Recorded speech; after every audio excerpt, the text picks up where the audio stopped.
60 സീറ്റുകളിലെ കോൺഗ്രസ് സ്ഥാനാർത്ഥികളിൽ തെരഞ്ഞെടുപ്പ് സമിതി ധാരണയിലെത്തി. 7 സിറ്റിംഗ് സീറ്റുകളിൽ തീരുമാനമായില്ല. പത്മജ വേണുഗോപാലും എം ലിജുവും റോജി ജോണും പട്ടികയിൽ. കയ്പമംഗലത്ത് TN പ്രതാപൻ. സ്ഥാനാർത്ഥി നിർണയത്തിൽ നിലപാടിൽ ഉറച്ച് ഉമ്മൻചാണ്ടിയും VM സുധീരനും. സ്ക്രീനിംഗ് കമ്മിറ്റിയും തെരഞ്ഞെടുപ്പ് സമിതിയും നാളെ വീണ്ടും ചേരും. അങ്കമാലി സീറ്റിനെ ചൊല്ലി കേരള കോൺഗ്രസ് ജേക്കബിൽ തർക്കം രൂക്ഷം. ജോണി നെല്ലൂരും അനൂപ് ജേക്കബും തമ്മിൽ വാക്കേറ്റം. അങ്കമാലിയില്ലെങ്കിൽ എവിടെയും മത്സരിക്കേണ്ടെന്ന് ജോണി നെല്ലൂർ. ചടയമംഗലം വേണ്ടെന്ന് മുസ്ലിം ലീഗ്. പുനലൂരിൽ മത്സരിക്കാനില്ലെന്ന് JDU.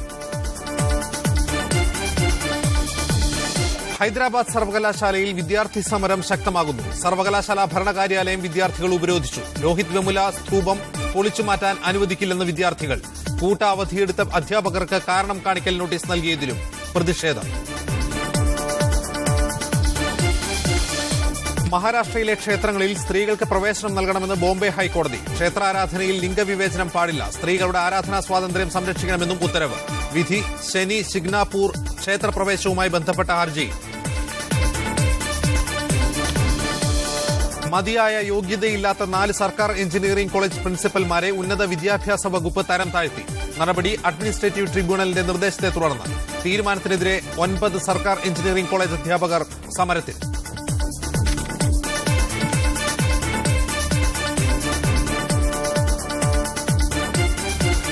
കോൺഗ്രസ് സീറ്റ് നിർണയ ചർച്ചകളിൽ ഇന്ന് നടന്ന തെരഞ്ഞെടുപ്പ് സമിതിയിലും തീരുമാനമായില്ല. തർക്ക സീറ്റുകളിൽ VM സുധീരനും ഉമ്മൻചാണ്ടിയും നിലപാടുകളിൽ ഉറച്ചുനിന്നതോടെയാണ് തർക്കം വഴിമുട്ടിയത്. തർക്കം പരിഹരിക്കാൻ സോണിയാഗാന്ധിയുടെയും രാഹുൽ ഗാന്ധിയുടെയും നേതൃത്വത്തിൽ പ്രത്യേക ചർച്ച നടത്തിയെങ്കിലും ഫലം കണ്ടില്ല. നാളെ വീണ്ടും സ്ക്രീനിംഗ് കമ്മിറ്റിയും തെരഞ്ഞെടുപ്പ് സമിതിയും ചേരും. അതേസമയം ഇന്ന് ചേർന്ന തെരഞ്ഞെടുപ്പ് സമിതിയിൽ 60 മണ്ഡലങ്ങളിലെ സ്ഥാനാർത്ഥികളെ തീരുമാനിച്ചു. വിവരങ്ങളുമായി സവാദ് മുഹമ്മദ് ഉണ്ട് ഡൽഹിയിൽ നിന്ന്. സവാദ്, നിലവിലുണ്ടായിരുന്ന ലിസ്റ്റിൽ ഹൈക്കമാൻഡിന്റെ ഇടപെടലിനെ തുടർന്ന് ആരൊക്കെയാണ് ഇടം പിടിച്ചത്? എന്താണ് ഇന്നത്തെ തെരഞ്ഞെടുപ്പ് സമിതിയിൽ ഉണ്ടായ ധാരണ?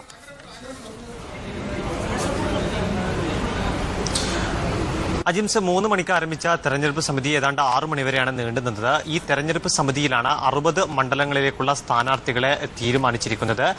അതിൽ തർക്ക സീറ്റുകൾ ഒന്നും തന്നെ പെടുന്നില്ല എന്നുള്ളതാണ് ഏറ്റവും വലിയ പ്രത്യേകത. നേരത്തെ തർക്കമുണ്ടായിരുന്ന നിലമ്പൂർ മാത്രമാണ് ഈ തെരഞ്ഞെടുപ്പ് സമിതിയിൽ തീരുമാനമായ സീറ്റുകളിൽ ഉൾപ്പെട്ടത്. ഇവിടെ VV പ്രകാശിന്റെയും ആര്യടൻ ഷൗക്കത്തിന്റെയും പേരാണ് ഉണ്ടായിരുന്നത്. ഏറ്റവും ഒടുവിൽ ആര്യടൻ ഷൗക്കത്തിനെ തന്നെ തീരുമാനിച്ചിരിക്കുന്നു.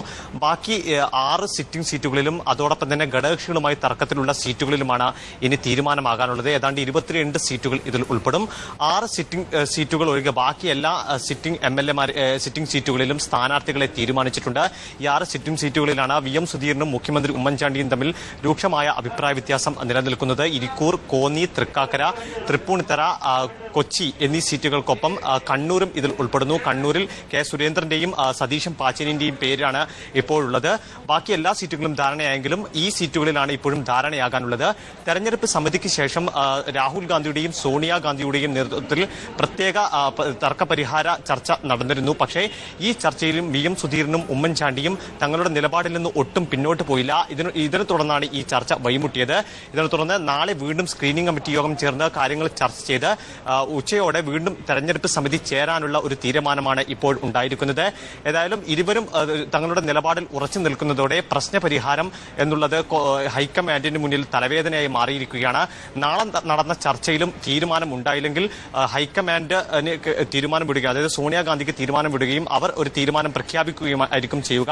ഏതായാലും കഴിഞ്ഞ 5 ദിവസമായി തുടർന്നു വരുന്ന മാരത്തൺ ചർച്ചകൾക്കൊടുവിലും കോൺഗ്രസിന് അവരുടെ സ്ഥാനാർത്ഥി പട്ടിക ഇന്നും പ്രഖ്യാപിക്കാൻ കഴിയുന്നില്ല എന്നുള്ളതാണ് ഏറ്റവും വലിയ പ്രത്യേകത. നാളെ ഒരു ദിവസം നീണ്ടു നിൽക്കുന്ന ചർച്ചകൾക്ക് ശേഷം മാത്രമേ അന്തിമമായിട്ടുള്ള സ്ഥാനാർത്ഥികളുടെ പ്രഖ്യാപനം ഉണ്ടാവൂ. അജിൻസ് സവാദ്, മുൻപ് VM സുധീരൻ മുന്നോട്ട് വച്ച 5 തർക്ക സീറ്റുകൾ, അതിൽ പാറശാലയിൽ തീരുമാനമായി. AT ജോർജ് തന്നെ അവിടെ മത്സരിക്കുമെന്ന് പറഞ്ഞു.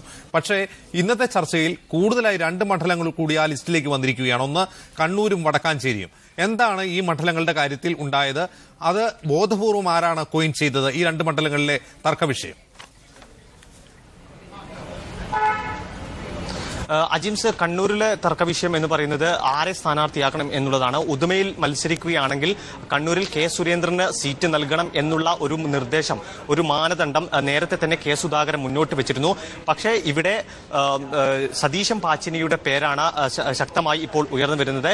നേരത്തെ ഇരിക്കൂർ സീറ്റിൽ സതീശൻ പാച്ചിനിയുടെ പേര് വന്നിരുന്നു. പക്ഷേ അവിടെ വീണ്ടും മറ്റൊരു ക്രിസ്ത്യൻ സ്ഥാനാർത്ഥിയുടെ പേര് ഇപ്പോൾ ഉയർന്നു വന്നിരിക്കുകയാണ്. കാരണം ക്രിസ്ത്യൻ വോട്ടുകൾ കിട്ടണമെങ്കിൽ ഒരു ക്രിസ്ത്യൻ സ്ഥാനാർത്ഥി തന്നെ വരണമെന്നുള്ള ഒരു നിർദ്ദേശത്തുണ്ട്. സോണി സെബാസ്റ്റ്യന്റെ പേര് മുഖ്യമന്ത്രി ഉമ്മൻചാണ്ടി തന്നെ ഇരിക്കൂറിൽ ഇപ്പോൾ നിർദ്ദേശിച്ചതായാണ് നമുക്ക് മനസ്സിലാക്കാൻ സാധിക്കുന്നത്. ഇതോടുകൂടി ഇരിക്കൂറിൽ സതീശൻ പാച്ചേനിക്ക് മത്സരിക്കാനാകില്ലെന്ന് ഉറപ്പായി. പിന്നീട് സതീശൻ പാച്ചേനിക്ക് കണ്ണൂർ മാത്രമാണുള്ളത്. പക്ഷേ കണ്ണൂരിൽ സതീശൻ പാച്ചേനിയെ നിർത്തുന്നത് കെ സുധാകരൻ ശക്തമായ വിയോജിപ്പ് പ്രകടിപ്പിക്കുകയാണ്. അങ്ങനെയാണെങ്കിൽ ഉദുമയിൽ താൻ മത്സരിക്കില്ലെന്നും താൻ കണ്ണൂരിലേക്ക് വരുമെന്നുള്ള ഒരു കാര്യമാണ് അദ്ദേഹം നേതൃത്വത്തെ അറിയിച്ചിരിക്കുന്നത്. അതുകൊണ്ട് തന്നെ ഉദുമയിൽ ഒരുപക്ഷെ കണ്ണൂരിലേക്ക് വീണ്ടും സുധാകരൻ വന്നേക്കാം, ഉദുമയിലേക്ക് സതീശൻ പാച്ചേനിയും എത്തിയേക്കാം. വടക്കാഞ്ചേരിയിൽ സ്ഥാനാർത്ഥി നിർണയവുമായി ബന്ധപ്പെട്ടുള്ള ചില അഭിപ്രായ വ്യത്യാസങ്ങൾ നിലനിൽക്കുന്നുണ്ട് AI ഗ്രൂപ്പുകൾ തമ്മിൽ. മറ്റ് തരത്തിൽ VM സുധീരൻ മുന്നോട്ട് വെച്ച എന്തെങ്കിലും തർക്കവിഷയങ്ങളല്ല വടക്കാഞ്ചേരിയിൽ നിലനിൽക്കുന്നത്. അതേസമയം തന്നെ നേരത്തെ തർക്ക പട്ടികയിൽ ഇല്ലാതിരുന്ന കൊച്ചി കൂടി ഇപ്പോൾ ഉൾപ്പെട്ടിരിക്കുന്നു. കൊച്ചിയിൽ ഡൊമിനിക് പ്രസന്റേഷനെ മാറ്റണമെന്ന ആവശ്യം കൂടി ശക്തമായി ഇപ്പോൾ VM സുധീരൻ ഉന്നയിക്കുന്നുണ്ട്. നേരത്തെ കൊച്ചിയുടെ കാര്യം വാർത്തകളിൽ നിന്ന് തന്നെ ഇടം പിടിച്ചിരുന്നില്ല. പക്ഷേ കൊച്ചിയിലും ഡൊമിനിക് പ്രസന്റേഷനെ മാറ്റണം, അതായത് മുഖ്യമന്ത്രിയുടെ മറ്റൊരു മനസാക്ഷി സൂക്ഷിപ്പുകാരെന്ന് വിളിക്കാൻ പറ്റുന്ന ഡൊമിനിക് പ്രസന്റേഷനെ കൂടി മാറ്റണമെന്നുള്ള വളരെ ശക്തമായിട്ടുള്ള ഒരു അഭിപ്രായം VM സുധീരൻ ഉന്നയിക്കുന്നുണ്ട്. ശരി സവാദ്, കോൺഗ്രസ് സ്ക്രീനിംഗ് കമ്മിറ്റിയിലും തെരഞ്ഞെടുപ്പ് സമിതിയിലും ഇന്ന് ചില സീറ്റുകളിൽ ധാരണയായിരിക്കുന്നു. മുൻപ് പട്ടികയിൽ ഇടം പിടിക്കാതിരുന്ന മറ്റു ചിലരെ കൂടി ഇന്ന് പട്ടികയിൽ ഇടം പിടിച്ചിരിക്കുന്നു. പുതുമുഖങ്ങൾ സീറ്റിലേക്ക് വന്നിരിക്കുന്നു. അതേസമയം തർക്ക സീറ്റുകളിൽ പുതിയ 2 സീറ്റുകൾ കൂടി 3 സീറ്റുകൾ കൂടി ഇടം പിടിച്ചിരിക്കുന്നു. വടക്കാഞ്ചേരി, കണ്ണൂർ, കൊച്ചി എന്നീ സീറ്റുകളിൽ കൂടി തർക്കം വ്യാപിച്ചിരിക്കുന്നു എന്നുള്ളതാണ് ഇന്നത്തെ ഏറ്റവും പുതിയ സവിശേഷത. ഈ വിഷയത്തിൽ ഇന്ന് നമ്മോടൊപ്പം മാധ്യമപ്രവർത്തകരായ KL മോഹനവർമ്മ, A സജീവൻ, കോൺഗ്രസ് നേതാവ് Thiruvallur Murali, KPCC general secretary PM Suresh Babu എന്നിവരാണ് ഇന്ന് അതിഥികളായുള്ളത്. ആദ്യം KL മോഹനവർമ്മയിലേക്ക്. ശ്രീ KL മോഹനവർമ്മ, ഇന്നത്തെ ചർച്ചകളുടെ ആകത്തുക പ്രശ്നം കൂടുതൽ സങ്കീർണമാകുന്നു എന്ന സൂചനയല്ലേ നൽകുന്നത്? ഇത് സാധാരണയായിട്ട് ഒരു തെരഞ്ഞെടുപ്പ് സമയത്ത് ഓരോ സ്ഥാനത്തിനായിട്ട് പല പല പേരുകൾ പരിഗണിക്കും, അതിൻ്റെ രീതികളെല്ലാം ഉണ്ടാവും. പക്ഷേ ഇത്തവണ കോൺഗ്രസിനെ സംബന്ധിച്ചിടത്തോളം ഒരു പ്രത്യേകതയുണ്ടായി. താഴത്തെ നിലയിൽ നിന്ന് തന്നെ ഓരോ അവർക്ക് ആരെയാണ് സ്ഥാനാർത്ഥികളാക്കേണ്ടതിനെ കുറിച്ചുള്ള ഒരു സിസ്റ്റമാറ്റിക് അപ്രോച്ച് ഇതുവരെ ഉണ്ടാകാത്ത രീതിയിൽ കൊണ്ടുവരികയുണ്ടായി. എനിക്ക് വളരെ സന്തോഷം തോന്നി. വാസ്തവത്തിൽ ഒരു പാർട്ടി ഒരു വളരെ സിസ്റ്റമാറ്റിക്കായിട്ട് മുമ്പോട്ട് പോകുക എന്ന് പറഞ്ഞാൽ അതാണ് ഏറ്റവും പ്രധാനം. അതാണ് ഡെമോക്രസിയുടെ അടിസ്ഥാനമായ കാര്യം. അങ്ങനെ വന്നു. പക്ഷേ ഒരു ലെവൽ വന്നതിന് ശേഷം അതുണ്ടായില്ല. അതിനുശേഷം പിന്നെ നേതൃത്വമാണ് അതിനെ മുഴുവനും കൂടി എടുത്ത് ഏകദേശം പഴയ രീതിയിൽ തന്നെ അവരുടെ ഗ്രൂപ്പോ അല്ലെങ്കിൽ അതുപോലുള്ള അവരുടെ പ്രത്യേക താല്പര്യങ്ങളോ അനുസരിച്ചിട്ട് ഒരു ലെവലിലേക്ക് വന്നു. അവിടെയും വേറൊരു പ്രശ്നം ഉണ്ടായത്, കൃത്യമായിട്ട് ഇപ്പം പ്രായപരിധി, അതായത് യുവാക്കൾക്ക് അല്ലെങ്കിൽ സ്ത്രീകൾക്ക് അല്ലെങ്കിൽ പ്രത്യേകിച്ചുള്ള ഇങ്ങനെയുള്ളതിനുള്ള കൃത്യമായ രീതിയിലുള്ള ഒരു നോംസ് നേരത്തെ ഉണ്ടാക്കിയിട്ട് ആ നോംസിലേക്ക് കൊണ്ടുവരിക, ഇതൊക്കെ വളരെ വളരെ വേണ്ടപ്പെട്ട രീതിയായിരുന്നു തോന്നുന്നത്. പക്ഷേ ഇത് വന്ന് അവസാന ലെവലിലെത്തിയപ്പം തെരഞ്ഞെടുപ്പ് കമ്മിറ്റികളുണ്ടായി. ഇന്നലെ ചർച്ചയിൽ വെച്ച് ഒരു സുഹൃത്ത് കമ്മിറ്റിയിലുണ്ട്. അദ്ദേഹം പറയുന്നത് കമ്മിറ്റിയിൽ ഇതിൻ്റെ പേരുകൾ പോലും ആരാണെന്ന് ഞങ്ങൾക്ക് അറിയാൻ പറ്റിയില്ല, അതിനു മുമ്പ് തന്നെ കമ്മിറ്റി തീർന്നു എന്നാണ് പറഞ്ഞത്. അതിനുശേഷമാണ് ഡൽഹിയിലേക്ക് പോകുന്നു. ആ സമയത്താണ് പെട്ടെന്ന് ഇതുവരെ ഇല്ലാത്ത രീതിയിലുള്ള ചില പ്രശ്നങ്ങൾ ഇതിലേക്ക് വരുന്നത്. ആ പ്രശ്നം ഇതുമായിട്ട് ബന്ധപ്പെട്ടതല്ല, ഇതൊരു താത്വികമായ പ്രശ്നമായിട്ടാണ് എടുത്തിരുന്നത്. അതായത് KPCCയുടെ പ്രസിഡന്റ് ആരോപണ വിധേയരായവരെ അവിടെ നിന്ന് മാറ്റിയില്ലെങ്കിൽ ഇത് നമ്മുടെ പൊതുവെയുള്ള ഇലക്ഷനെ ബാധിക്കും എന്ന് ജനങ്ങളങ്ങനെ വോട്ട് ചെയ്യില്ല. ഇങ്ങനൊരു കൺസെപ്റ്റ് അദ്ദേഹത്തിനുണ്ടായിട്ട് അദ്ദേഹം ചില പേരുകൾ പറയുകയും അങ്ങനൊരു ആ പ്രശ്നമാണ് ഇവിടെ ഉണ്ടായത്. ഇതുവരെ മുമ്പുണ്ടാകാത്ത രീതിയിലുള്ള ഇത് ലാസ്റ്റ് സ്റ്റേജിലുണ്ടായതാണ്. ഒരു ഡെമോക്രസിയുടെ ആദ്യത്തെ കണ്ടീഷനിലൊന്നും ഉണ്ടായ പേരുകളല്ല ഇത് മുകളിൽ ചെല്ലുമ്പോൾ അത് ഏറ്റവും പ്രധാനമായിട്ട് നമ്മളീ കാണുന്ന പേരുകൾക്കൊക്കെ അങ്ങേപ്പുറമായിട്ട് ഇത് നേതൃത്വത്തിൻ്റെ ഉന്നത നേതൃത്വത്തിൽ ഉള്ള ഒരു സംഘർഷത്തിൻ്റെ ഒരു ഭാഗമാണ് സംഭവിച്ചിരിക്കുന്നത്. അതിൽ ഏറ്റവും മൗലികമായിട്ട് നോക്കേണ്ടത് നമ്മളെ ആദ്യം തീർച്ചപ്പെടുത്തിയ നോംസിലൊന്നിനുമല്ല ഈ പ്രശ്നം. അതായത് പ്രായപരിധി, ഇത്ര തവണ മത്സരിച്ചവരാവരുത്, ഇല്ലെങ്കിൽ കഴിവുകെട്ടവരാണ്, ഇങ്ങനെയുള്ളതൊന്നുമല്ല പ്രശ്നം. ആരോപണ വിധേയർ എന്നുള്ള ഒരു വാചകം, ആരോപണ വിധേയരുമാണ്. ആരോപണം പ്രൂവ് ചെയ്തവരല്ല, വിധേയർ. ഇത് ലാസ്റ്റ് സ്റ്റേജിലാണ് വരുന്നത്. അപ്പോൾ ഇത് മുമ്പുണ്ടായ പ്രതിസന്ധി പോലെ ഒന്നുമല്ല പ്രതിസന്ധി, ഒരു താത്വികമായ ഇതൊരു നിലപാടിനുള്ള പ്രതിസന്ധിയാണ്. അതേസമയം എല്ലാ തീരുമാനങ്ങളും മന്ത്രിതലത്തിലുള്ള തീരുമാനങ്ങൾ എടുക്കുന്നത് അവരിൽ ആരോപണ വിധേയരാണെങ്കിൽ ആ ആരോപണങ്ങൾക്കുള്ള അഴിമതികൾ അതിനെ സംബന്ധിച്ചിടത്തോളം അത് ശരിയാണെങ്കിൽ അതിന് കോടതിയുടെ അല്ലെ അവസാനമൊന്നും തീരുമാനമായിട്ടില്ല. ഇത് ആരോപണം മാത്രമേ ആയിട്ടുള്ളൂ. പക്ഷെ മുഖ്യമന്ത്രി വേറൊരു നിലപാടാണ് എടുക്കുക. അദ്ദേഹം പറഞ്ഞത് എൻ്റെ കീഴിലുള്ള മന്ത്രിമാർ എടുക്കുന്ന തീരുമാനങ്ങൾക്ക് ഞാനാണ് ചുമതല. അത് വളരെ ശരിയാണ്. അപ്പം നമുക്ക് ചോദിക്കാവുന്ന സാധാരണക്കാരനായ ഇവരെ ഈ പാർട്ടിയിലൊന്നുമില്ലാത്തവർക്കും ചോദിക്കാവുന്ന ഒരു ചോദ്യമുണ്ട്. തീർച്ചയായിട്ടും ഒരു പാർട്ടിയുടെ നേതൃത്വത്തിന് അവരുടെ മന്ത്രിമാർ എന്തെങ്കിലും ആരോപണത്തിന് പറ്റിയതായിട്ടുള്ള അഴിമതി കാട്ടിയിട്ടുണ്ടെങ്കിൽ അതിനെക്കുറിച്ച് ബോധ്യം വരുമ്പോൾ ആ സമയം തന്നെ അവിടുത്തെ ലീഡറോട് പറയേണ്ട കാര്യമില്ലേ? ഇപ്പോൾ KPCC പ്രസിഡന്റ് തീർച്ചയായിട്ടും ചീഫ് മിനിസ്റ്ററെ അറിയിച്ചു കാണും. അറിയിക്കുന്നില്ല എന്ന് ഞാൻ പറയുന്നില്ല. ഈ താങ്കളുടെ ഇന്ന മന്ത്രി ഇന്ന പോലുള്ള അഴിമതി കാട്ടി ആക്ഷൻ എടുക്കണം, മുഖ്യമന്ത്രിക്ക് ആക്ഷൻ എടുക്കാം. പക്ഷേ ഇങ്ങനെയുള്ള പല സിസ്റ്റം ഇതിനകത്തുണ്ടോ ഇല്ലയോ എന്ന് അതൊന്നും നമുക്കറിയാമല്ലോ എന്താ നടന്നത്. പക്ഷെ നമ്മളെ സംബന്ധിച്ചോളം ഇപ്പോൾ വെളിയിൽ വന്നിരിക്കുന്ന അവസാന നിമിഷം ഇതിലുള്ള ആൾക്കാരെ കുറച്ചുപേരെ മാറ്റി. ഇതിലിപ്പോൾ ബെന്നി ബെഹനാൻ, എനിക്കറിയാം ബെന്നി ബെഹനാൻ MLA മാത്രമാണ്, മന്ത്രി പോലും അല്ല. അദ്ദേഹത്തിന് അങ്ങനെയുള്ളൊരു ഡിസിഷൻ എടുക്കാനുള്ള പവർ പോലും ഇല്ല. പക്ഷെ അദ്ദേഹത്തിനെ ആരോപണ വിധേയനെന്നും പറഞ്ഞ് കൊണ്ടുവന്നിട്ടുണ്ട്. അപ്പോൾ ഇങ്ങനെയുള്ളത് ഇത് തികച്ചും പറയുമ്പോൾ ഒരു ലിബറൽ ഡെമോക്രസി ആയിട്ടൊന്നും ഇതിനെ എടുക്കാനൊക്കില്ല. ഇത് തികച്ചും എന്തോ ഒരു പ്ലാൻഡ് എന്ന് പറയാനൊക്കില്ല, ഒരു സ്ക്രിപ്റ്റഡ് സ്റ്റൈൽ ഓഫ് സജീവൻ സുപ്രഭാതം എക്സിക്യൂട്ടീവ് എഡിറ്റർ, അദ്ദേഹം കോഴിക്കോട് ബ്യൂറോയിലുണ്ട്. ശ്രീ സജീവൻ, ഇവിടെ KL മോഹൻ വർമ്മ വളരെ വ്യക്തമായി തന്നെ പറഞ്ഞു ഇതൊരു പ്ലാൻഡ് അറ്റാക്കാണ്. അതായത് ഉമ്മൻചാണ്ടിയുടെ മനസാക്ഷി സൂക്ഷിപ്പുകാർ, അദ്ദേഹത്തോടൊപ്പം നിൽക്കുന്നവരെ തെരഞ്ഞു പിടിച്ച് ആക്രമിക്കുകയാണ് VM സുധീരൻ ഇതിലൂടെ ചെയ്യുന്നത്. VM സുധീരന്റേത് ഒരു തത്വാധിഷ്ഠിത നിലപാടാണ് എന്ന് പറയാൻ കഴിയുമോ? സുധീരന്റെ മനസ്സിലെന്താണ് എന്ന കാര്യം നമുക്കറിയില്ല. പക്ഷെ എന്നാൽ പോലും ഒരു കാര്യമുണ്ട്. ഇവിടെ നേരത്തെ രാഹുൽ ഗാന്ധി പറഞ്ഞ പല കാര്യങ്ങളും ഇതൊക്കെ തന്നെയാണല്ലോ. ഈ ആളുകൾ കളങ്കിതരാവരുത്, ചെറുപ്പക്കാരുണ്ടാവണം, സ്ത്രീകളുണ്ടാവണം എന്നുള്ള കാര്യങ്ങളൊക്കെയാണ് രാഹുൽ ഗാന്ധി കേരളത്തിൽ വന്ന് പോലും പറഞ്ഞത്. സുധീരൻ ആവർത്തിക്കുന്നു. അത് ആവർത്തിച്ചതിന്റെ രീതിയും പരസ്യമായിട്ട് പറഞ്ഞ കാര്യങ്ങളൊക്കെ വേണമെങ്കിൽ തർക്കിക്കാവുന്ന കാര്യങ്ങളാണ്. പക്ഷേ ഇതിനെ ആർക്കെതിർക്കാൻ പറ്റും? കളങ്കിതരായിട്ടുള്ള സ്ഥാനാർത്ഥികളെ വെക്കണമെന്ന് ഉമ്മൻചാണ്ടിക്കോ രമേശ് ചെന്നിത്തലയ്ക്കോ മറ്റാർക്കെങ്കിലും പറയാൻ പറ്റുമോ? തീർച്ചയായിട്ടും കളങ്കിതരല്ലാത്ത ആളുകൾ ഉണ്ടാവണം. പിന്നീട് എപ്പോഴെങ്കിലും ഒരു മാനദണ്ഡം വേണ്ടേ? താൻ മരിച്ചതിന് ശേഷം, തന്റെ പുക കണ്ടതിന് ശേഷം മാത്രമേ അടുത്ത ആൾ പാടുള്ളൂ എന്ന് പറയുന്ന, എനിക്ക് ശേഷം എന്റെ പിന്തുടർച്ചാവകാശക്കാരൻ മാത്രം ഉണ്ടാവുക എന്ന് പറയുന്നൊക്കെ രീതിയുണ്ടല്ലോ. ആ രീതിയാണ് ഏറ്റവും പ്രധാനപ്പെട്ട പ്രശ്നം. അതിനെ ഒരു മാറ്റം വരുത്താൻ സുധീരൻ നേരത്തെ തന്നെ പറഞ്ഞ പോലെ ഇത് അത്യാവശ്യമാണ്. അപ്പൊ അങ്ങനെയുള്ള കാര്യങ്ങളിലേക്ക് സുധീരൻ ഒരുപക്ഷെ അദ്ദേഹത്തിന് ഇതിനിടയിൽ പലപ്പോഴും വേണമെങ്കിൽ ഈ ഇപ്പോൾ നിലവിലുള്ള ഗ്രൂപ്പുകളെ മുഴുവൻ വെട്ടിമാറ്റിയിട്ട് ഒരു തന്റേതായിട്ടുള്ളൊരു ഗ്രൂപ്പ് സ്ഥാപിക്കാനുള്ള ശ്രമമായിരിക്കാം. അതുമല്ലെങ്കിൽ ഈ ഗ്രൂപ്പുകളൊക്കെ മാറ്റി ഈ ഗ്രൂപ്പുകളൊക്കെ തീർത്തും അവഗണിച്ചുകൊണ്ട് സുധീരൻ ഇവിടെ KPCC പ്രസിഡന്റാക്കി തീർത്ത് മറ്റാരുമല്ല, രാഹുൽ ഗാന്ധിയാണ്. ഇവിടെ രാഹുൽ ഗാന്ധിക്ക് ഇതിനുള്ള ഉപദേശങ്ങൾ കൊടുക്കുന്ന AK ആന്റണി ഉണ്ട്. അപ്പൊ അവരുടെയൊക്കെ നിർദ്ദേശത്തോട് കൂടിയിട്ട് അവർക്കൊക്കെ പ്രിയപ്പെട്ട ആളായിട്ട് സുധീരൻ ഇവിടെ വരുന്നു. അങ്ങനെ വരുന്ന സുധീരൻ തീർച്ചയായിട്ടും ഒരു കാര്യം നടപ്പാക്കുന്നുണ്ടെങ്കിൽ എനിക്കൊന്ന് അദ്ദേഹത്തിന്റെ നടപ്പാക്കൽ രീതി, അദ്ദേഹം ഇടപെടുന്ന രീതി, അതിൽ ഇടമെന്റായിട്ട് നിൽക്കുന്ന രീതിയൊക്കെ വ്യക്തി താല്പര്യത്തിനും അപ്പുറത്ത് മറ്റാരോട്. റൈറ്റ്, സജീവനിലേക്ക് മടങ്ങിയെത്താം.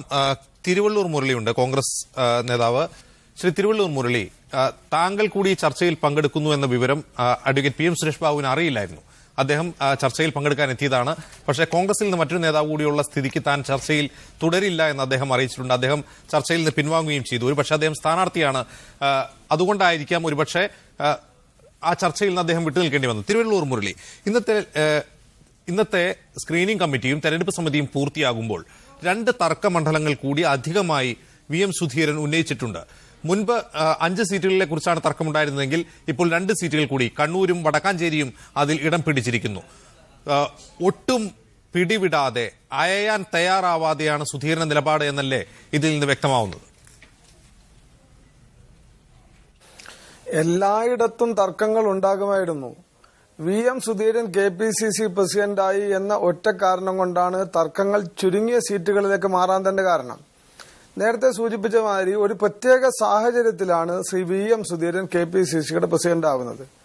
അത് കേരളത്തിലെ ഗ്രൂപ്പ് നേതാക്കന്മാരുടെ സമ്മതത്തോടു കൂടിയിട്ടായിരുന്നില്ല. കേരളത്തിൽ അനിവാര്യമായ ചില മാറ്റങ്ങൾ ഉണ്ടാകണം എന്ന് ശ്രീമതി സോണിയാഗാന്ധിയും രാഹുൽ ഗാന്ധിയും കാര്യങ്ങൾ മനസ്സിലാക്കി തീരുമാനിച്ചപ്പോഴാണ് VM സുധീരൻ KPCCയുടെ പ്രസിഡന്റ് ആവുന്നത്. ആ പ്രസിഡന്റ് ആയതിനു ശേഷം അദ്ദേഹത്തിന്റെ സമീപനങ്ങൾ കേരളത്തിലെ ഗ്രൂപ്പുകളെ എത്രത്തോളം സ്വാധീനിച്ചു എന്നത് എല്ലാ ആളുകൾക്കും അറിയാം. ഞങ്ങളെപ്പോലെയുള്ള കോൺഗ്രസുകാരുടെ ഇപ്പോഴത്തെ ഏറ്റവും വലിയ പ്രയാസം, ഞങ്ങൾ ഈ തെരഞ്ഞെടുപ്പിൽ ഐക്യജനാധിപത്യ മുന്നണി വീണ്ടും അധികാരത്തിൽ വരും എന്ന രീതിയിലുള്ള ഡൽഹി സീറ്റ് ചർച്ചയുടെ ഒരു യാത്രയാണ് ഞങ്ങളൊക്കെ കണ്ടത്.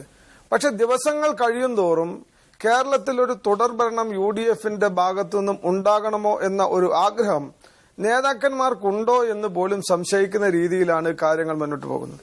കേരളത്തിലെ ഈ തെരഞ്ഞെടുപ്പിൽ ഏറ്റവും വലിയ പ്രശ്നം BJPയുടെ വളർച്ചയാണ്. BJP അക്കൗണ്ട് തുറക്കും എന്ന ഒരു രാഷ്ട്രീയമാണ് കേരളത്തിൽ നടക്കാൻ പോകുന്നത്. ഇപ്പൊ നമ്മൾ മനസ്സിലാക്കുന്നത് കുമ്മനം രാജശേഖരൻ BJPയുടെ പ്രസിഡന്റ് ആയപ്പോ ശശികല ടീച്ചറെ പോലെയുള്ള ഹിന്ദു വർഗീയവാദികളെ മുന്നിൽ നിർത്തിക്കൊണ്ട് കേരളത്തിലെ സാമൂഹിക ജീവിതത്തെ മുഴുവൻ തകർക്കുന്ന രീതിയിൽ വർഗീയത ആളിക്കത്തിച്ചുകൊണ്ടുള്ള ഒരു രാഷ്ട്രീയമാണ് BJP നടപ്പിലാക്കാൻ ഉദ്ദേശിക്കുന്നത്. ആ BJP നടപ്പിലാക്കുന്ന രാഷ്ട്രീയത്തെ പ്രതിരോധിക്കണമെങ്കിൽ കേരളത്തിലെ ഇടതുപക്ഷ ജനാധിപത്യ മുന്നണിയും കേരളത്തിലെ ഐക്യജനാധിപത്യ മുന്നണിയും കൃത്യമായ രാഷ്ട്രീയം ജനങ്ങൾക്ക് മുന്നിൽ അണിനിരത്തിക്കൊണ്ട് കേരളത്തിൽ ഒരു മൂന്നാം മുന്നണി എന്ന സംവിധാനത്തിന് BJP നേതൃത്വം കൊടുക്കുമ്പോൾ അത് വർഗീയ കലാപങ്ങളുടെ സഹിഷ്ണുതയില്ലാത്ത ഒരു സമൂഹത്തിന്റെ മാറ്റത്തിലേക്കാണ് കേരളത്തിലെ ജനങ്ങളെ കൊണ്ടുപോകുന്നത് എന്ന ഒരു തീരുമാനമെങ്കിലും ഉണ്ടാക്കിയെടുക്കുവാൻ കഴിയാവുന്ന രീതിയിൽ മുന്നോട്ട് പോകാൻ കഴിയണം. പുതിയ തലമുറക്ക്, പുതിയ ജനറേഷന് രാഷ്ട്രീയത്തോട് എതിർപ്പാണ്, വിരക്തിയാണ്. കാരണം ഇന്നത്തെ എല്ലാ മുന്നണികളും, കേരളത്തിലെ മുന്നണികളായാലും കേന്ദ്രത്തിലെ മുന്നണികളായാലും അവരൊക്കെ തന്നെ എല്ലാ സീമാതീതമായ എല്ലാവിധ സങ്കീർണങ്ങളായിട്ടുള്ള എല്ലാ ദുഷിപ്പുകളെയും അവരൊക്കെ തന്നെ കേന്ദ്രീകരിച്ചുകൊണ്ട് മുന്നോട്ട് പോകുന്നു എന്നുള്ളതാണ് പുതിയ തലമുറ വിശ്വസിച്ചുകൊണ്ടിരിക്കുന്നത്. അതുകൊണ്ട് തന്നെ ഒരു വിഭാഗം ചെറുപ്പക്കാർക്ക് രാഷ്ട്രീയത്തോട് വിരക്തിയാണ്, രാഷ്ട്രീയ പാർട്ടികളോട് എതിർപ്പാണ്. ഇത്തരത്തിൽ ഒരു സാമൂഹിക പശ്ചാത്തലം കേരളത്തിൽ വളർന്നു വരുമ്പോൾ ഐക്യജനാധിപത്യം ഉയർത്തിപ്പിടിക്കുന്ന രാഷ്ട്രീയം കേരളത്തിലെ ജനങ്ങൾക്ക് മുന്നിൽ അണിനിരത്തിക്കൊണ്ട് ഇവിടെ ഒരു മൂന്നാം മുന്നണിയുടെ ആവശ്യമില്ല, ഇവിടെ ഐക്യജനാധിപത്യ മുന്നണിയുടെ തുടർഭരണവും അതേപോലെയുള്ള കാര്യങ്ങളും വികസനവുമാണ് വേണ്ടത് എന്ന് ബോധ്യപ്പെടുത്തുവാൻ കഴിയാവുന്ന ഒരു സ്ഥാനാർത്ഥി നിർണയം വേണമായിരുന്നു. പക്ഷേ ആ സ്ഥാനാർത്ഥി നിർണയത്തിന്റെ കാര്യത്തിൽ കോൺഗ്രസ് പാർട്ടിക്ക് എവിടെയൊക്കെയോ പിന്നോക്കം പോകേണ്ടി വന്നിരിക്കുന്നു എന്നുള്ളതാണ് സത്യം. ആ സത്യത്തെ പുതിയ സ്ഥാനാർത്ഥി ലിസ്റ്റിൽ തിരുവള്ളൂർ മുരളി പുതിയ സ്ഥാനാർത്ഥി ലിസ്റ്റിൽ നിരവധി ചെറുപ്പക്കാർ ഇടം പിടിച്ചിരിക്കുന്നു. കുന്ദമംഗലത്ത് നമ്മളെല്ലാം പ്രതീക്ഷിച്ചത് KC അബു സ്ഥാനാർത്ഥിയാവുമെന്നാണ്. പക്ഷെ അവിടെ T സിദ്ദിഖാണ് സ്ഥാനാർത്ഥി. എന്ന് മാത്രമല്ല, ഇന്ന് പ്രഖ്യാപിക്കപ്പെട്ട, ഇന്ന് ധാരണയായിട്ടുണ്ട് എന്ന പേരിൽ പുറത്തുവരുന്ന വാർത്തകളിൽ വലിയ അളവിൽ തന്നെ ചെറുപ്പക്കാരുടെ ലിസ്റ്റുണ്ട്. ഇക്കാര്യത്തിൽ ഹൈക്കമാൻഡിൽ നിന്നൊരു ഇടപെടൽ ഉണ്ടായി എന്നല്ലേ മനസ്സിലാക്കേണ്ടത്? അതെ, വൈകുന്നേരം വരെ നടന്ന ചർച്ചകളിൽ ഇവിടെ കൊടുത്തിരിക്കുന്ന ലിസ്റ്റുകൾ നിങ്ങൾ ഈ തെരഞ്ഞെടുപ്പുമായി ബന്ധപ്പെട്ട് നമുക്ക് പരിശോധിച്ചാൽ മനസ്സിലാക്കാൻ കഴിയും. കേരളത്തിൽ കൃത്യമായ ഗ്രൂപ്പ് അടിസ്ഥാനത്തിലുള്ള വിഭാഗീയത ശക്തമായ നിലവിലുണ്ട്. പക്ഷെ ആ വിഭാഗീയത ഡൽഹിയിലേക്ക് എത്തിയപ്പോൾ സ്ഥാനാർത്ഥി നിർണയത്തിൽ നമ്മൾ കാണാൻ കഴിഞ്ഞില്ല. കാരണം അഡ്ജസ്റ്റ്മെന്റുകൾ ഗ്രൂപ്പുകൾ കേരളത്തിൽ വെച്ച് തന്നെ നടത്തി ഡൽഹിയിലേക്ക് കൊണ്ടുവന്നു. ഇവിടെ താക്കോൽ സ്ഥാനങ്ങൾ പിടിച്ചെടുക്കണം യുവാക്കൾ എന്നാവശ്യപ്പെട്ടുകൊണ്ട് കേരളത്തിലെ കോൺഗ്രസ് രാഷ്ട്രീയത്തിൽ താക്കോൽ സ്ഥാനങ്ങളിലേക്ക് കയറിയിടുന്ന ആളുകൾ ആ താക്കോൽ പിന്നീട് എവിടെയും നിലത്ത് വെച്ചിട്ടില്ല. അവർക്ക് തന്നെ കീശയിൽ വെക്കുന്നു. അതുമാതിരി കൊടുക്കുന്നുണ്ടെങ്കിൽ മക്കൾക്കോ മരുമക്കൾക്കോ അടുത്ത ബന്ധുക്കൾക്കോ അല്ലാതെ പുറത്താർക്കും കൊടുക്കില്ല എന്ന തീരുമാനവുമായിട്ടാണ് ഡൽഹിയിലേക്ക് വന്നത്. പക്ഷേ ഇന്ന് സ്ക്രീനിംഗ് കമ്മിറ്റിക്ക് ശേഷം നടന്ന തെരഞ്ഞെടുപ്പ് കമ്മിറ്റി യോഗത്തിൽ വെച്ചിട്ട്, തെരഞ്ഞെടുപ്പ് സമിതി യോഗത്തിൽ വെച്ചാണ് ബഹുമാനപ്പെട്ട രാഹുൽ ഗാന്ധിയുടെ ഇടപെടൽ ഉണ്ടായിരിക്കുന്നത്. കർശനമായ നിർദ്ദേശം അദ്ദേഹത്തിന്റെ ഭാഗത്തുനിന്നുണ്ടായപ്പോ അടക്കി വെക്കേണ്ടി വന്നിരിക്കുന്നു, മറച്ചു വെക്കേണ്ടി വന്നിരിക്കുന്നു പല സ്ഥാനാർത്ഥികളുടെയും പേരുകൾ. ആ മറച്ചു വെക്കേണ്ടി വന്നപ്പോഴാണ് പുതിയ സ്ഥാനാർത്ഥികൾ ആ രംഗത്തിലേക്ക് കടന്നു വന്നിരിക്കുന്നത്. ഓരോ സ്ഥാനാർത്ഥിയുടെയും വ്യക്തിപരമായ കാര്യങ്ങളെക്കുറിച്ചോ വ്യക്തിവിശേഷണങ്ങളെക്കുറിച്ചോ ദോഷങ്ങളെക്കുറിച്ചോ ഞാൻ സൂചിപ്പിക്കുന്നില്ല. പക്ഷേ സ്ഥാനാർത്ഥി നിർണയ കാര്യത്തിൽ കഴിഞ്ഞ ഒരാഴ്ചക്കാലമായി നടന്നുകൊണ്ടിരിക്കുന്ന ഡൽഹിയിലെ ചർച്ചകൾ, ആ ചർച്ചകളിലൂടെ കേരളത്തിലെ ജനങ്ങൾക്ക് മുന്നിൽ അവതരിപ്പിക്കപ്പെട്ട ഒരു മോശമായ കോൺഗ്രസിന്റെ ചിത്രമുണ്ട്, ഒരു UDFന്റെ ചിത്രമുണ്ട്. അത് ഈ തെരഞ്ഞെടുപ്പിൽ ഐക്യ ജനാധിപത്യ മുന്നണിയെ മാത്രമല്ല ക്ഷീണിപ്പിക്കുക, കേരളത്തിലെ സാമൂഹിക നിലവാരത്തെ പോലും തകർക്കും. കേരളത്തിലെ ഒരു വിഭാഗം ആളുകൾ BJPക്കൊപ്പം നിന്ന് കഴിഞ്ഞാൽ അതിന് ഉത്തരം കെ.എൽ. മോഹൻ വർമ്മ, താങ്കൾ മുമ്പ് സൂചിപ്പിച്ച വളരെ സിസ്റ്റമാറ്റിക് ആയിട്ട് ഒരു സ്ഥാനാർത്ഥി നിർണയ ചർച്ചയെക്കുറിച്ചാണ് ഇപ്പോൾ തിരുവള്ളൂർ മുരളി സംസാരിക്കുന്നത്. അത് അങ്ങനെയല്ല എന്ന് തന്നെയാണ് അദ്ദേഹം വാദിക്കുന്നത്. കാരണം ഓരോ ഗ്രൂപ്പിന്റെയും ഗ്രൂപ്പ് താല്പര്യങ്ങളും ആ ഗ്രൂപ്പിനെ നയിക്കുന്നവരുടെ വ്യക്തി താല്പര്യങ്ങളുമാണ് ഇപ്പോൾ ഡൽഹിയിൽ ഏറ്റുമുട്ടിക്കൊണ്ടിരിക്കുന്നതെന്ന് തിരുവള്ളൂർ മുരളി വാദിക്കുന്നു. എന്താണ് താങ്കൾക്ക് പറയാനുള്ളത്? അല്ല, പക്ഷെ ഇപ്പം TV കണ്ടുകൊണ്ടിരിക്കുന്ന 60 പേരുടെ ലിസ്റ്റ് ഞാനതിങ്ങനെ നോക്കുകയായിരുന്നു. അതിൽ എനിക്ക് പരിചയമുള്ള, ഞാൻ വീക്ഷണത്തിന്റെ ചീഫ് എഡിറ്റർ ആയിരിക്കുമ്പോൾ വളരെ നേരിട്ട് അറിയുന്ന ചെറുപ്പക്കാരായ മിടുക്കരായിട്ടുള്ള ചെറുപ്പക്കാരാണ്. അവരിപ്പോൾ ഏതെങ്കിലും ഗ്രൂപ്പിലാണോ അല്ലെങ്കിൽ ആരുടെ കൂടെ ആണോ എന്നുള്ളതല്ല പ്രശ്നം. പക്ഷെ അവർ വ്യക്തിപരമായിട്ട് വളരെയധികം കഴിവ്, ഇപ്പം ഒരു സ്ഥാനത്തേക്ക് കയറാൻ ഒരു ഗ്രൂപ്പിന്റെ ഒരു നേതാവിന്റെ കൂടെ കൂടി അങ്ങനെയുള്ള നിലപാടാണ് വാസ്തവത്തിൽ എല്ലാ രാഷ്ട്രീയ പാർട്ടികളിലും ഇപ്പോൾ ഉള്ളത്. അപ്പോൾ അതിന് കൂടി കാണും. പക്ഷേ അവർ വ്യക്തിപരമായിട്ട് ഇവരൊക്കെ ഞാൻ കണ്ട പേരുകൾ എനിക്ക് നേരിട്ട് അറിയാവുന്ന ആൾക്കാരാണ്. അവരൊക്കെ ദേ ആർ വെരി കേപ്പബിൾ. എനിക്ക് വളരെ സന്തോഷം തോന്നുന്നുണ്ട് ഇതുപോലുള്ള ഈ 10-60 പേരുടെ പേരുകൾ വന്നതിൽ. ഒരുമാതിരി എല്ലാവരും തന്നെ നല്ല തരത്തിൽ നമുക്ക് എടുത്തു കാണിക്കാവുന്ന ചെറുപ്പക്കാരും അതുപോലുള്ളവരുമാണ്. അതുകൊണ്ട് ഈ ദിവസങ്ങളിൽ നടന്നിട്ടുള്ള എന്തെങ്കിലും അനാലിസിസ് ഉണ്ടെങ്കിൽ അത് ശരിയായി എന്നാണ് ഞാൻ വിശ്വസിക്കുന്നത്. പക്ഷേ ഇനി പ്രായമുള്ളവരുടെ അടുത്ത പ്രധാനപ്പെട്ട ഈ പ്രശ്നങ്ങളായിട്ട് ഇപ്പം KPCC പ്രസിഡന്റും നമ്മുടെ മുഖ്യമന്ത്രിയും ഇവരെല്ലാവരും കൂടെ ചർച്ച ചെയ്തുകൊണ്ടിരിക്കുന്ന ആ പ്രധാനപ്പെട്ട കേസുകളാണ് വരുന്നത്. അതാണ് ഒരു ജനങ്ങളുടെ അടുത്തൊരു ഇംപ്രഷൻ ഉണ്ടാക്കാൻ പോകുന്നത്, പൊതുവെയുള്ള ഒരു ഇംപ്രഷൻ സ്ഥാനാർത്ഥികൾ. ഇവരെല്ലാം വ്യക്തിപരമായിട്ട് മിടുക്കരാണെന്നുള്ളത് തീർച്ചയായിട്ടും അറിയാം. പക്ഷേ അവിടെ ജയിക്കാൻ വരുന്ന അതിൻ്റെ പിന്നിലുള്ള ഒരു ചെറിയ ആ കളർ വരേണ്ടത് ഈ നമ്മുടെ 3 നേതാക്കന്മാരും കൂടി ചേർത്ത് അവസാനമായിട്ട് കേന്ദ്ര നേതൃത്വം എന്താണ് തീർച്ചപ്പെടുന്നത് പ്രധാനപ്പെട്ട ഇപ്പം എല്ലാവരുടെയും ശ്രദ്ധ ഇതിലേക്കാണ്. അഴിമതി ആരോപണങ്ങൾ, ഈ പറഞ്ഞ ഈ ചെറുപ്പക്കാരുടെയൊക്കെ ലിസ്റ്റ് എല്ലാം കണ്ടില്ലെന്നും അങ്ങനെ അഴിമതി ആരോപണങ്ങളിലും ആരുമില്ല. പക്ഷേ ഈ ആരോപണങ്ങൾ ഇപ്പോഴും നമ്മൾ വലിയ പ്രധാനപ്പെട്ട കാര്യമായിട്ട് വെച്ചുകൊണ്ടിരിക്കുകയാണ്. അതാണ് ജനം കാണേണ്ടത്. അതുകൊണ്ട് ഇനിയുള്ള കാര്യത്തിൽ രാഹുൽ ഗാന്ധിയോ സോണിയാഗാന്ധിയോ എടുക്കുന്ന തീരുമാനം, ഒരു കാര്യം ഓർക്കുക, ഈ തീരുമാനം ശരിയാകേണ്ടത് നമ്മളെക്കാളും കേരളത്തിലെ കോൺഗ്രസിനേക്കാളും കൂടുതൽ ആവശ്യം AICCയുടെ ആണ്. എന്നുവെച്ചാൽ ഇന്ത്യയിലെ ഇപ്പോൾ കോൺഗ്രസിന് അവസാനം ശക്തമായ ഒരു നേതൃത്വം ഉള്ള, ഇപ്പോൾ അധികാരമുള്ള പ്രധാനപ്പെട്ട സ്റ്റേറ്റുകളിൽ ഏക സ്റ്റേറ്റാണ് നമ്മൾ ഈ 4 ഇലക്ഷൻ ഇപ്പോൾ വരാൻ പോകുന്നിടത്ത്. ബംഗാളിൽ ഏതായാലും നിവർത്തിയില്ല, തമിഴ്നാട്ടിലേക്ക് നോക്കാൻ പോലും വയ്യ, ആസാമിലെ നമുക്ക് ദൈവത്തിനറിയാം. ആകെക്കൂടെ ഇവിടെ ശക്തിയുള്ള ഇവിടെ മാത്രമാണ്. ഇവിടെ ഏതെങ്കിലും കാരണവശാൽ UDFന് തോൽവി പറ്റിയാൽ അതിൻ്റെ പ്രധാന ചുമതല ഇനിയും ചൂണ്ടപ്പെടാൻ പോകുന്ന ഇവരെല്ലാവരും തമ്മിൽ അന്യോന്യം പറഞ്ഞാലും ശരി, അവസാനം അത് കേന്ദ്ര നേതൃത്വത്തിന്റെ തീരുമാനത്തിലായിരിക്കും. അതിനെക്കുറിച്ച് അവർക്ക് തീർച്ചയായിട്ടും ബോധം ഉണ്ടാകുമെന്നാണ് എനിക്ക് തോന്നുന്ന. ആ രീതിയിലായിരിക്കും. ശ്രീ സജീവൻ, ഇവിടെ കെ.എൽ. മോഹൻ വർമ്മ ചൂണ്ടിക്കാട്ടുന്ന ആശങ്ക അതേ അളവിൽ കേരളത്തിലെ സംസ്ഥാനത്തിലെ കോൺഗ്രസ് നേതാക്കൾക്കുണ്ടോ? യഥാർത്ഥത്തിൽ ഇപ്പോൾ ഡൽഹിയിൽ നടക്കുന്ന ഈ 5 സീറ്റുകൾ സംബന്ധിച്ച ചർച്ച ഇപ്പോൾ അത് 6 സീറ്റായിരിക്കുന്നു. ഈ 6 സീറ്റുകൾ സംബന്ധിച്ച ചർച്ചയിലൂടെ VM സുധീരൻ ലക്ഷ്യം വെക്കുന്നത് വളരെ തന്ത്രപരമായ ഒരു നീക്കമാണ്. നമുക്കറിയാം, കെ ബാബുവിന്റെ സിറ്റിംഗ് സീറ്റായ തൃപ്പൂണിത്തുറയിൽ അദ്ദേഹം PT തോമസിനെയാണ് നിർദ്ദേശിക്കുന്നത്. അതും VM സുധീരനോടൊപ്പം നിൽക്കുന്ന ഒരാളല്ല PT തോമസ്, മറിച്ച് A വിഭാഗത്തിൽ നിന്ന് തന്നെയുള്ള ഒരാളെ ആ സ്ഥാനത്തേക്ക് നിർദ്ദേശിക്കുമ്പോൾ VM സുധീരൻ ഒരു 5 വർഷം കൂടി കഴിഞ്ഞുള്ള തെരഞ്ഞെടുപ്പിന്, അടുത്ത നിയമസഭാ തെരഞ്ഞെടുപ്പ് കൂടി ലക്ഷ്യം വെച്ചുകൊണ്ടുള്ള ഒരു നീക്കമാണ് നടത്തുന്നതെന്ന് സൂചന നൽകുന്നില്ലേ? മറുവശത്തുകൂടി ഹൈക്കമാൻഡ്, കോൺഗ്രസിന്റെ കേന്ദ്ര നേതൃത്വം കേരളത്തിലെ സ്ഥാനാർത്ഥി ലിസ്റ്റിൽ അവരുടേതായ ഇടപെടൽ നടത്തിക്കൊണ്ട് അതിനെ കുറെ കൂടി ചെറുപ്പക്കാർക്കും വനിതകൾക്കും പ്രാതിനിധ്യം നൽകിക്കൊണ്ട് ജയസാധ്യത ഉറപ്പാക്കുകയല്ലേ ചെയ്തുകൊണ്ടിരിക്കുന്നത്? അല്ല, കേരളത്തിലെ നേതാക്കന്മാർ സുധീരനും ഉമ്മൻചാണ്ടിയും ചെന്നിത്തലയൊക്കെ ഉൾപ്പെടെയുള്ള ആളുകൾക്ക് ഇവിടെ തുടർ ഭരണം വേണമെന്നുള്ള വാശി ഉണ്ടായിരുന്നെങ്കിൽ ഈ തർക്കം ഈ അവസാന ഘട്ടത്തിൽ 11ാം മണിക്കൂറിലും ഡൽഹിയിലും കേരളത്തിലും ഒക്കെ മറ്റായിട്ട് ഇങ്ങനെ ആവർത്തിച്ചു കൊണ്ടുപോയില്ലായിരുന്നു. കാരണം ഇവിടുത്തെ ഒരു വലിയ പ്രശ്നമുള്ളത് ഭരണത്തിന് വിരുദ്ധമായിട്ടുള്ള വികാരം ഉണ്ടാക്കാവുന്ന ധാരാളം സംഭവങ്ങൾ കഴിഞ്ഞ കുറേ കാലമായിട്ട് ഒരു വർഷത്തോളമായിട്ട് അതിശക്തമായിട്ട് ഉണ്ടായിക്കൊണ്ടിരുന്നതാണ്. അതിൽ പലതും അതിൻ്റെയൊക്കെ ശക്തി കുറഞ്ഞു. സോളാറിന്റെ പ്രശ്നമാണെങ്കിലും മറ്റ് ബാർക്കോഴയുടെ പ്രശ്നമാണെങ്കിലും ഒക്കെ അതിൻ്റെയൊക്കെ ശക്തി കുറേ കുറഞ്ഞു. പക്ഷേ അവസാനം വന്നിട്ട് ഈ തെരഞ്ഞെടുപ്പിന്റെ തീയതി പ്രഖ്യാപിക്കുന്നതിന് തൊട്ടു മുമ്പേ മെത്രാൻ കായൽ മുതൽ സന്തോഷ് മാധവൻ വരെയുള്ള 4-5 പ്രശ്നങ്ങൾ അത് തുടരെ ഉണ്ടാവുന്നു. അത് ഓരോന്നും പിൻവലിക്കേണ്ടി വരുന്നു. ഇതൊരു വലിയ പരിക്കുണ്ടാക്കിയിട്ടുണ്ട്. അതും കഴിഞ്ഞിട്ട് പിന്നീട് ചെയ്യാമായിരുന്നൊരു പ്രശ്നം ആദ്യമേ തന്നെ ധാരണ വെച്ചിട്ട് ഇതിലൊക്കെ എന്തെല്ലാം ആരോപണങ്ങൾക്കുണ്ടാകാമോ, പ്രതിപക്ഷം ഏതെങ്കിലും രൂപത്തിൽ ഇത് രാഷ്ട്രീയ മുതലെടുപ്പിന് ശ്രമിക്കുമോ, അതെല്ലാം ശ്രമിക്കാവുന്ന കാര്യങ്ങളെല്ലാം പരിഹരിച്ചുകൊണ്ട് ഈ 3 നേതാക്കന്മാരും രാഹുൽ ഗാന്ധി അഭ്യർത്ഥിച്ച പോലെ നിങ്ങൾ 3 പേരും ചേർന്ന് നയിക്കൂ എന്നുവരെ പറഞ്ഞു.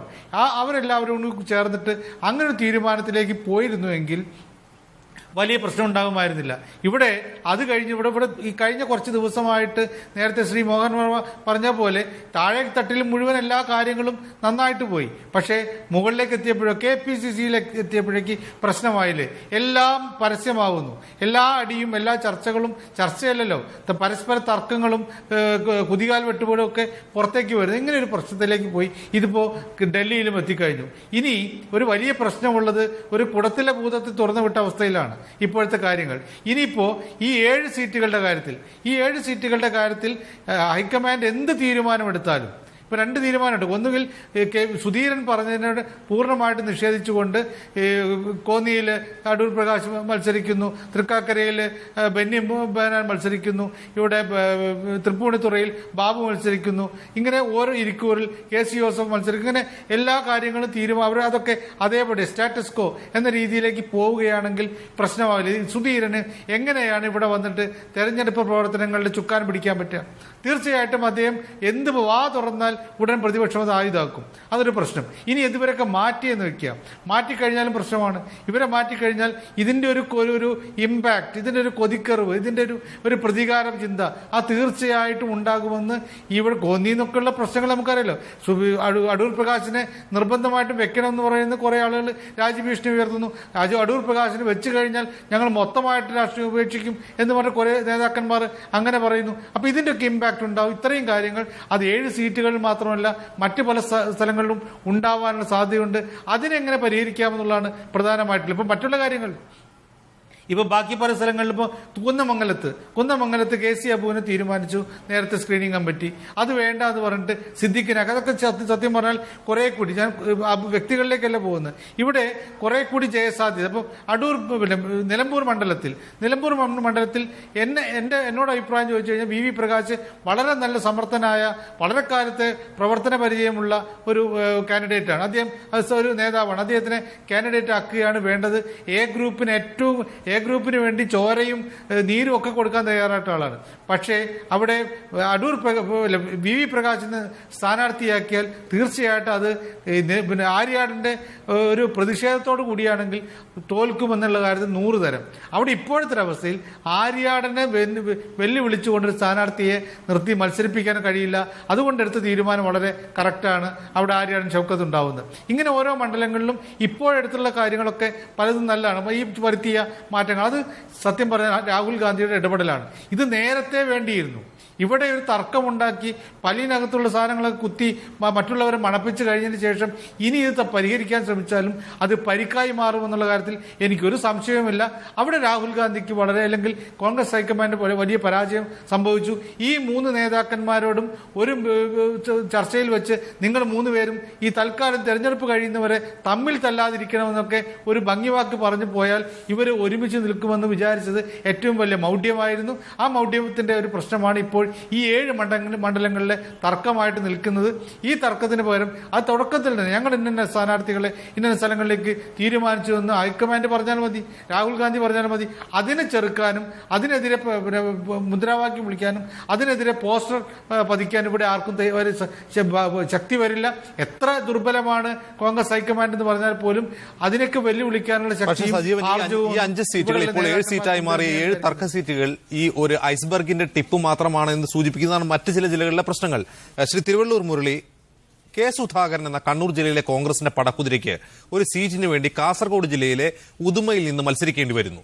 ഈ ഒരു സാഹചര്യം സൃഷ്ടിക്കപ്പെട്ടതിന് പിന്നിൽ താങ്കൾ തന്നെ മുമ്പ് സൂചിപ്പിച്ച ഓരോ ഗ്രൂപ്പിന്റെയും അവരുടെ ഗ്രൂപ്പിന്റെ നേതാവിന്റെയും ഗ്രൂപ്പിന്റെ പിണിയാളുകളുടെയും താല്പര്യങ്ങൾ മാത്രം സംരക്ഷിക്കുന്ന രീതിയിലേക്ക് കോൺഗ്രസിന്റെ സീറ്റ് വിഭജന ചർച്ച പോയതുകൊണ്ടാണ്.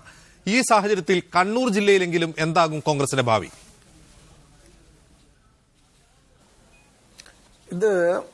ഇത് നേരത്തെ വർമ്മ സാറും സജീവേട്ടനും ഒക്കെ പറഞ്ഞു.